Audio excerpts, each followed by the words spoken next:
Hey everybody, welcome to another Illustrator CS6 tutorial. I'm your host, Buddy Blackford, and today in Illustrator CS6 we're going to learn how to edit the patterns that we've created. And if you don't know how to make a pattern, you might want to go over to the previous tutorial where I taught you how to make patterns using simple objects, and that one's a pretty good tutorial. So go ahead and add your pattern to an object. You don't even have to do that. You need to open up the swatches panel. And here you'll see the patterns that you created. We've got a few in here, and these are different patterns.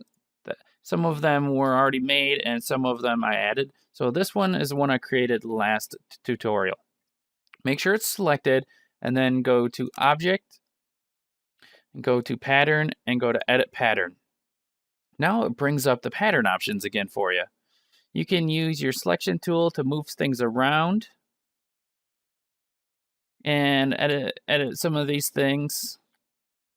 And when you're ready, just click on Save a Copy and hit OK. And this is just letting you know that it went to the swatches panel. You can see it over here. And then if you want to save your old pattern, all you're going to do is click Cancel. If you want to overwrite the old pattern, you're just going to hit Done. I'm just going to hit Cancel. And you can see I've got my old pattern still, and then I've got my new pattern that I created over here. Here's one that I made before. I'm just going to delete that out. I was testing that out before I did the tutorial. And now I've got my new pattern added. So I can go ahead and select that.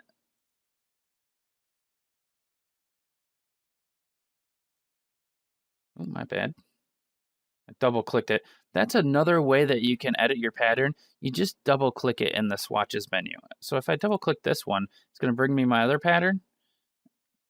And that way you can do something that way as well. So I'm going to go ahead and create my object. And I want to make sure that I have my new pattern on. There we go. And that's how you make your new patterns. Now, if your patterns aren't lining up very well, and you can see that maybe I want this part I want this whole set of 4 squares to be right in the middle. You want to take your selection tool and then hold down the tilde key and go ahead and drag. And you're able to drag the pattern around within the object without having to move your object. I mean, you can also move the object around and it will move the pattern around that way, but you're actually moving the object around the pattern, and holding down the tilde key and dragging moves the pattern around the object. So hopefully that makes sense to you guys. And that's what else do I got to show you about this? The other thing I guess that I want to show you guys is you can add the pattern to either the stroke or the fill. So go ahead and select your object. I'm going to make my stroke on this a little bigger. Actually, kind of a lot bigger. Oops. I'll put it at like 20. That's so we can see. I'm going to make sure it's selected. Then I'm going to go over here to my stroke and pull it down. And then I can add one of the patterns I've created to it. And it'll make your stroke a pattern as well. So that way you can use patterns as strokes or even as fills. And that's pretty handy to know.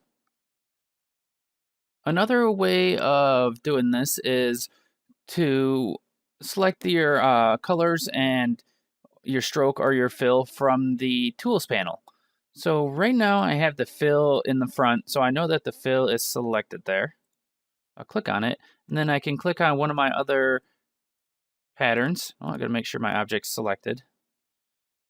And I can change my patterns out that way using the swatches panel. Same thing with the fill. If I click on the fill and bring that forward, now I'm able to change out my stroke in the swatches panel as well. And that's sometimes it's faster this way. It depends on really what you want to use. But that's what you got there. Now, if you just want to delete a swatch, just click on one of them. And you can come over here to this trash can here and click on Delete Swatch. And that's going to get rid of the pattern that you had on. So that's all I wanted to show you about editing patterns. Hopefully you guys learned something new, and um, e even like the little thing where you hold the tilde to move the patterns around. That stuff is pretty helpful, and not a lot of people actually know about doing that. So at least I haven't ran across a bunch of people that know that. So thanks a lot for watching the tutorial. If you guys learned something, if you liked it, give it a thumbs up and be sure to subscribe for some new tutorials coming up soon. Have a good one, everyone.